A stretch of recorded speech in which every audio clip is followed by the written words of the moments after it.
All right. So, today I want to talk about how to turn your offer into a movement because you've been talking a lot about impact and offers and making sure it's something you're passionate about.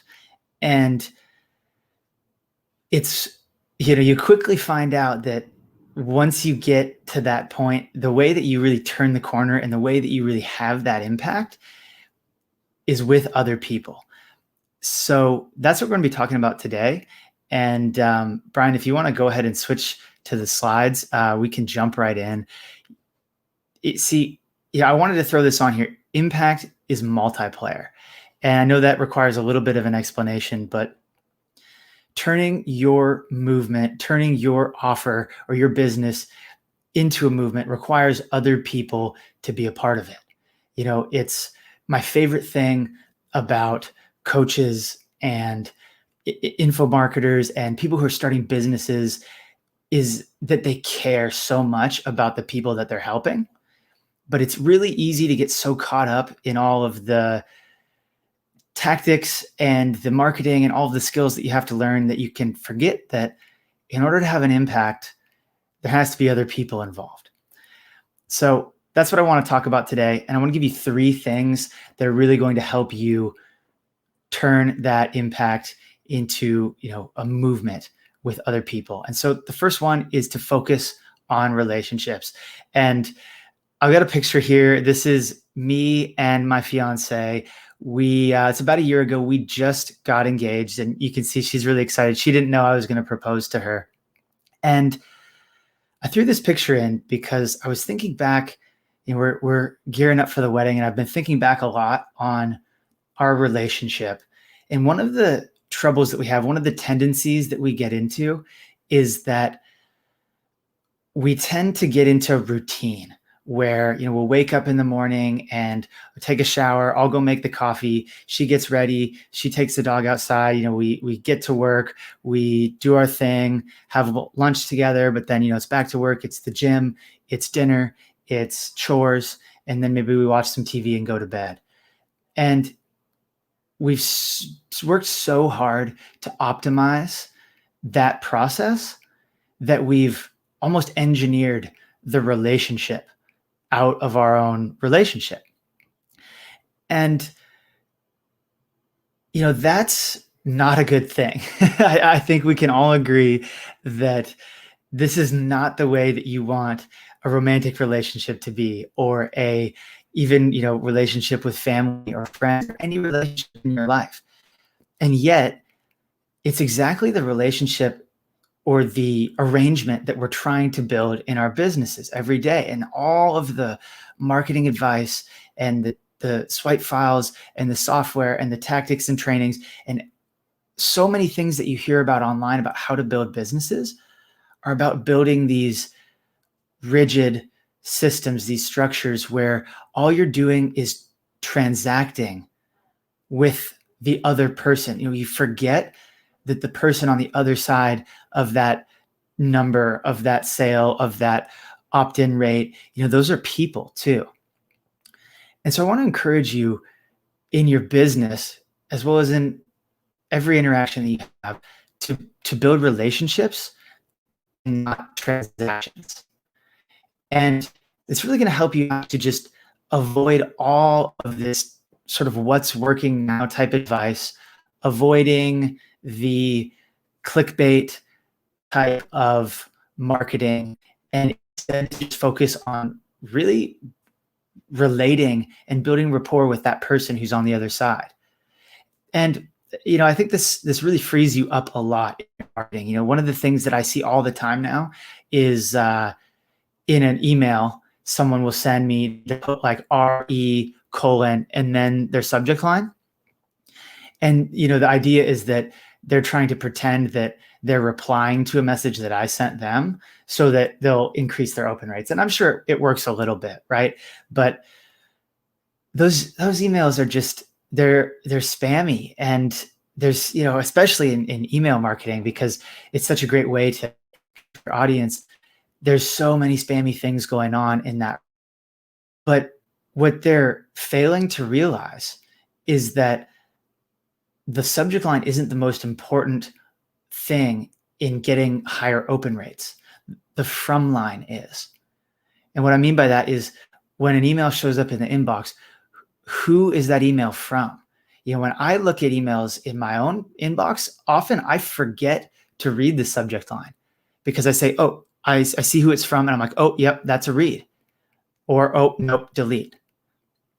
Almost immediately, I can tell you whether I'm opening it and then I have to go back and be like, wait, I'm on this list because I want to become a better marketer. I need to look at their subject line and actually break this email down, right? But it's the from line. It's the person. It's that person who's taken the time to build a relationship with me through consistent contact, consistently, putting value in helping me. And that brings us to the next point here. Consistency is more important than having these tactics. You're going to be able to build better relationships if you are reliable and you consistently show up in their inbox, in their life, in whatever ways that you're marketing to your audience. So don't lose sight of the forest for the trees. There's always going to be another shiny software or new object or whatever is trending, what's working now.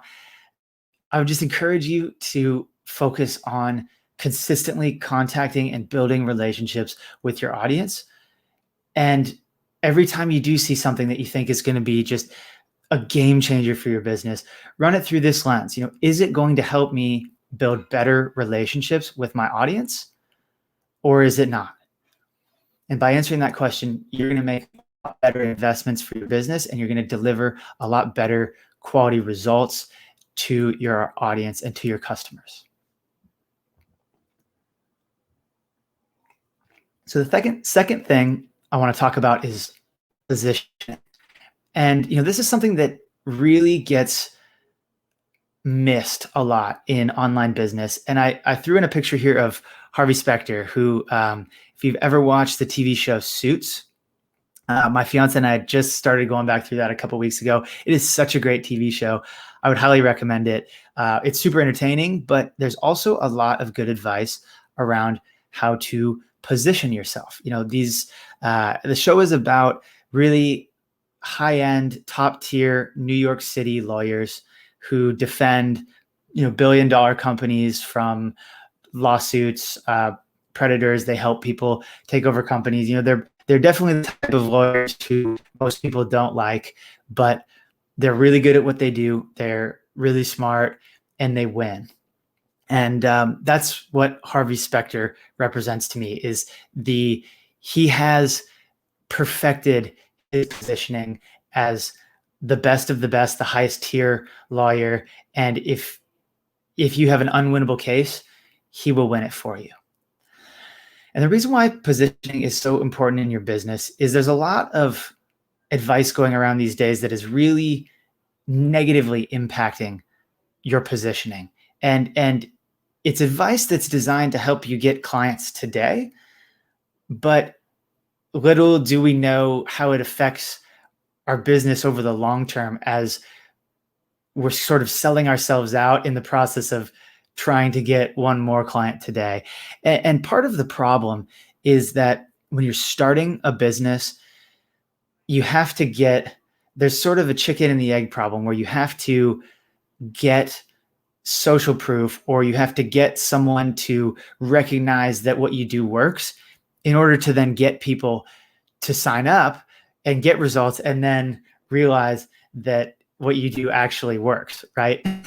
And I have a trick for you here that if you're good at what you do, this can shortcut this circuit, because the first point here, virality equals value. It used to be that you could post a really good piece of content, and maybe you've tried this. You're posting really good content and it's way better than your number one competition, and yet they're getting more engagement. They're getting more, building a better audience, and they're succeeding. And you just read their content and you're like, that's not that good. My content is so much better, but why isn't it working, right? Why is no one looking at what I'm doing? Here's a way to short circuit that, to get some attention, to get some social proof, so that when people see your content, they will know that it has value because other people will see that it has value. That's what that means. Virality equals value. And so the first thing that I want to suggest is to get interviewed on podcasts. Now, you don't have to go start your own podcast, but be a guest on someone else's podcast. And the reason for doing that is that you get a couple of psychological benefits to doing this. Is just by positioning yourself behind a microphone and speaking out to an audience is called podium effect, which gives you a little bit of authority, more authority than if you were to just sit down next to someone and start talking to them, right? You also get to borrow authority and relationship that the host has built with their own audience. So for example, Brian was nice enough to invite me to speak to you today. This isn't a podcast, but it's a similar effect, right? He has spent time working with you. You guys have built trust together. And now, he's said, hey, Andrew, I want you to speak to my audience. And you're here listening to me talk when we would have never met before, right? But if I came up to you on the street and I said, hey, let me tell you a cool story about my fiance and I getting engaged, you wouldn't be interested in really hearing it, right? So it gives you an opportunity to speak to them, to demonstrate that value. You have to have that bit of virality, that social proof that gives you an opportunity to demonstrate what value you can actually bring. Otherwise, they see it and they keep swiping, keep scrolling, and it never even enters their mind. It's not that people are seeing your content and thinking it's bad. It's just that they don't even see it at all. So the second way that I would recommend here is industry magazines. If you're in sort of an entrepreneurial field, maybe it's Entrepreneur Magazine or Inc. or TechCrunch or something. Maybe it's Men's Health or Women's Health or Cosmo. Any industry that you're in is going to have big name magazines. Maybe they're not massive publications, but they're going to have mainstream magazines that will be really hungry for content. And so you can write articles and get them published on these magazines. And so that's where, you'll see when you go to someone's website, you'll see, oh, this person's been in, they have that, as featured in, and it's like Entrepreneur Magazine, and then it's ClickFunnels or it's whatever podcast, all of these things, you get these little badges, you get these little pieces of social proof, and people say, oh, wow, this person actually owns a legitimate business that's been recognized by other trustworthy people in the industry. And it's not just like, oh, maybe they started this business last night. They're going to take $2,000 from me and then their business is going to disappear. The website's going to go down and I'm never going to see anything from my money, because, those types of things are out there. I've fallen for those types of gimmicks before, and you want to avoid those, right? So use podcasts and magazines to leverage social proof, even if you're just getting started, to give yourself an opportunity to get in the door with your ideal customer, with your prospect. Okay. And the last point I have here is a story about Harvey Specter, again, from the show Suits. It was one of the first episodes of the show, and he's supposed to meet with a prospective client, and he's supposed to close them. He's the number one closer in the city, and he's supposed to go in. He's supposed to woo this guy, tell him, be all buddy, be friends with him, and make him a client of the firm. And so Harvey goes in, and the guy's just finishing up playing tennis for the day, and Harvey hands him a big old yellow legal envelope. So the guy opens it up, and there's just picture after picture after picture of this guy having an affair. And the guy looks at the photos and he says, okay, are you blackmailing me? What is this? And Harvey responds, he says, this is what I could find on you in a week. Imagine what your competitors or your enemies could find in a month or a year. And so Harvey says, if we're going to work together, you're going to need to do these things. And so he lays out a plan for what this client is going to need to do to protect himself, because he doesn't want, if this client loses his business, then so does Harvey. So does the law firm. The law firm loses the client too if the business gets taken over, or they, go out of business. And so, then the guy says, well, okay. He says, I thought you were going to woo me into winning my business. What happened to the buddy, let's be friends? And so this is the line that I love. Harvey says, I'm not interested in getting your business. I'm interested in keeping it. And that is the best business advice that you could get. It's not just about getting customers. It's not just about getting engagement or building relationships even. You want to keep those customers. You want to build those relationships so that the customers will stay with you over the long term as you take them on this journey, as you lead them into that future, that vision that you have for yourself and for your audience. And so on that note, my third recommendation for you is going to be to think bigger. You're not just an entrepreneur. You're not just a creator. You're not just an influencer or anything else like that. You are building a world. You're constructing a universe where you get to make the rules. You get to decide what the rituals are.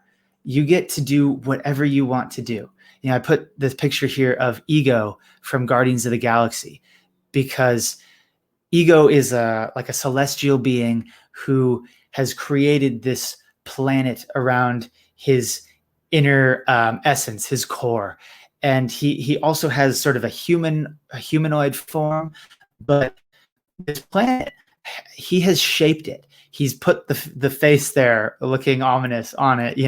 He's put all of the trees and all of the buildings and the animals and the plants and everything in this world has been designed meticulously by him to be exactly in a particular way. And so he walks through this world with his son, Peter Quill, right, in the Guardians of the Galaxy, and his friends, and they inhabit this world together. But the world is his. He has built it. He's built the rules. He's built the rituals. And so, I really want you to take a page from sort of this TV and movie industry model. We've been talking about Suits a lot. Every show, every episode of the show has a story arc, right? It has a beginning. It has some sort of problem that arises. Then the main characters have to go through, solve the problem, and reach some conclusion. And there's character development and all of that, story elements that go into it. But if you take a step back and think a little bigger, each season has the same story arc. And each episode, through all of the episodes, there's problems that arise. There's character development. There's failures. There's opportunities. There's victories. But take another step back and think even bigger than that. Over the course of the entire show, every season after season, episode after episode, there's more at a higher level. There's plot twists. There's character development. There's setbacks. There's opportunities. That is what makes people fall in love with these TV shows and binge watch them for hours and hours and hours. There's development on the micro level, at the very smallest level. And there's at the macro scale, big scale, looking through the entire show, there's plot, there's development, the characters are advancing.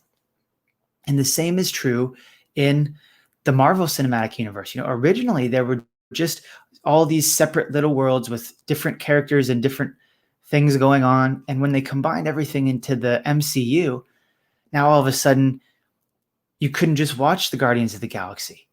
You also needed to go back and watch Infinity War to understand what was going on with the Infinity Stones, right? But in order to watch that movie, you had to watch the Iron Man movies, and you had to watch Doctor Strange, and all of a sudden you just binge watched like 40 hours worth of their movies in order to see the whole thing. And we actually did that. We went back through and watched, not all of them, we watched a lot of the good ones. And it's fun. They've created this whole universe with their own rules, their own rituals, and all of these inside jokes and things that they do.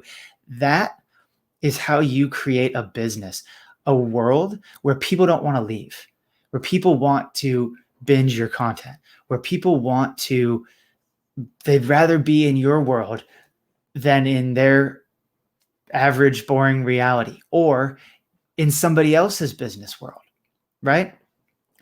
So don't just go for the sale today. If you're publishing content consistently, you are serving these people, you're building relationships with them, you are selling your products and services to help them get to the next level and accomplish something, solve their problems, right? Don't just, it's easy to just hyper focus on like, I need to make this sale today. I need to go from cold to warm to hot with these customers so that they'll buy, so that I can pay my bills at the end of the month. That may be true, but that's on the micro scale. That's this episode. Don't forget about this season, and don't forget about the entire show, the entire universe. Take them on a journey with you. Every step of the way, you're always going to be evolving. You're going to be getting better at what you do. You're going to be teaching better. You're going to be finding new analogies, new frameworks, better ways to teach what you do. Take them on that journey with you. Turn them into the type of people that they need to become in order to get results with your system. And so that is how you have an impact. Impact is really number 3, think bigger. Number 2, optimize your positioning so that number 1, you can build relationships with the people who you do business with. That's impact. That's all I got for you for this training. And I really hope that you enjoyed it. Brian, I will kick it back to you.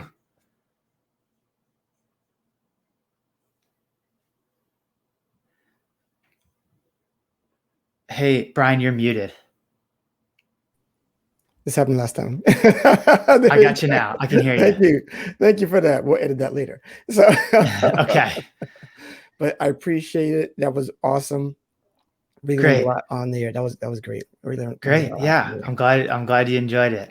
Yes, absolutely. So if you have time to answer a couple of questions, that'd be great. Yeah, definitely. Yeah, let's do that. Okay, let's see here.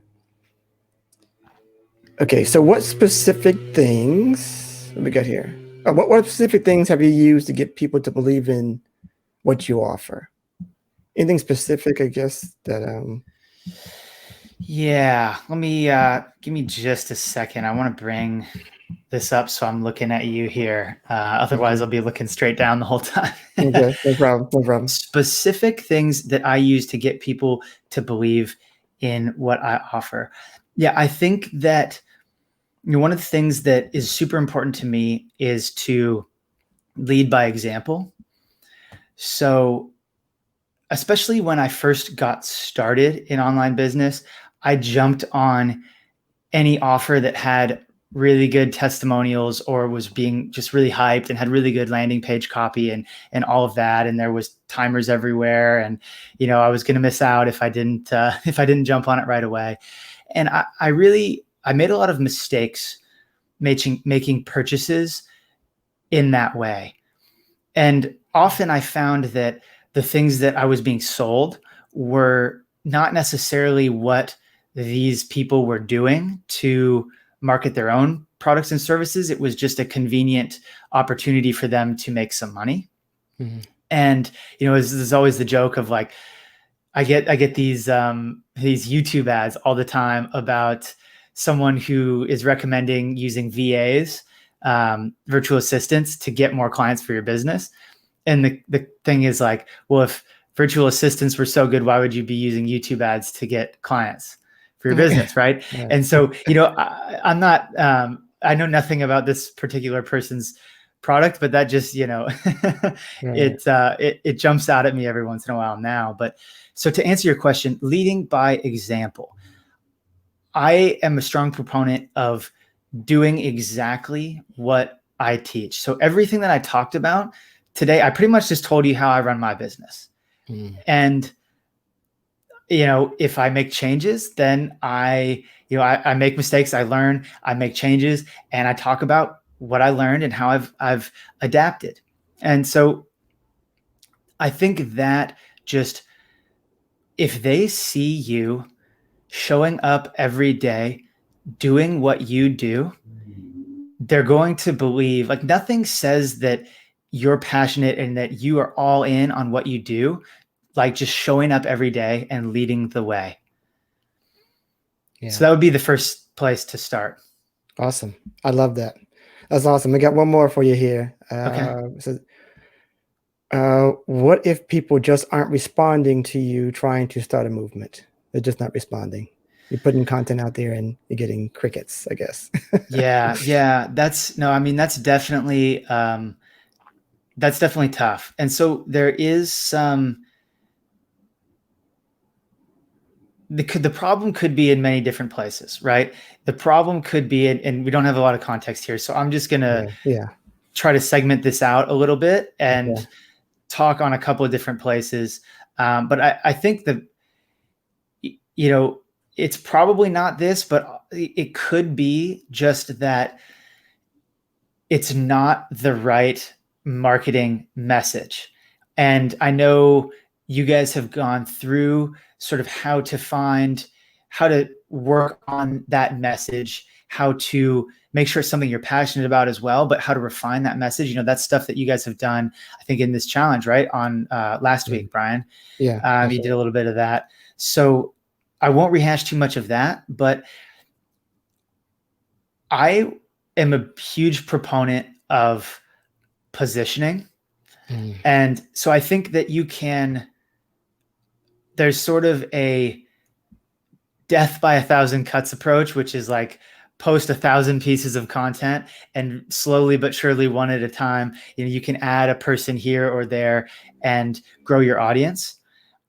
Or there's an opportunity to look for sort of more strategic partnerships or interviews or opportunities to reach a larger audience. And it doesn't have to be paid ads or anything. Like I was talking about with writing articles for magazines. That's not necessarily, you're not just going to start getting tens or hundreds of people opting into your list off of your first article that you publish.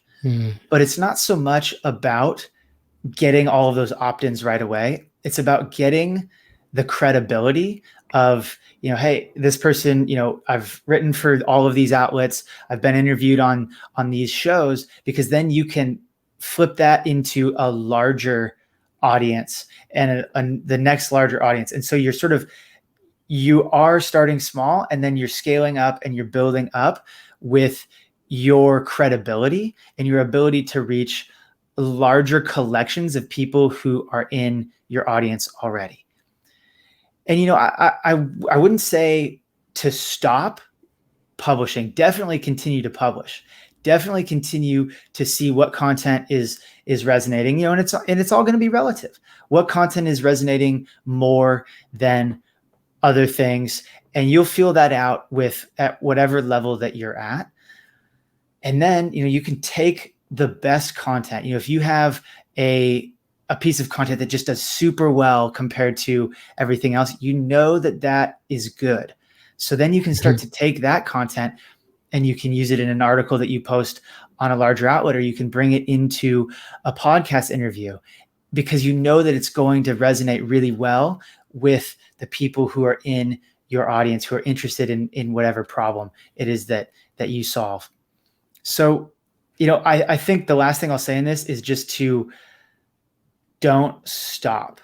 And this is, you guys talked about making sure it's something that you're passionate about. Yeah. You have to love it, because when you're just getting started, there is going to be time when it's just you alone with your keyboard late at night or early in the morning, and you're stuck in the middle of a post and you're just wondering if it's even worth it to continue, because nobody's reading. Yeah. And you have to know that what you're doing matters. Mm-hmm. And it has to it has to be worth it for you to do it, even if nobody's going to read this one or the next one, or maybe even the one after that. But down the road, win after win, you slowly grow that snowball, you build your credibility, and you build it, into that vision that you have for your business. Great stuff. Awesome, man. That was perfect. Awesome. Perfect. You have done well, my friend. Awesome. I'm glad to hear it. I'm happy to have met your expectations, hopefully Yes. exceeded them, and given a good show to everybody who's watching. So Great stuff, man. We are good today. Day 9 is a wrap. We got tomorrow. We have Meredith Leapeltz, and we have a stand-in tomorrow. We had an incident or an issue with one of our speakers tomorrow. Unfortunately, Matt McWilliams rather is not going to be able to be here tomorrow. But we have my man Luke. What's his last name? Luke Guy. That's easy. Luke Guy is coming tomorrow, talking about social and the more social proof. And Lee Pelt is actually talking about messaging tomorrow. So that'd be awesome. Day 9 is a wrap. Andrew, you killed it. Thank you so much. And we have nothing else.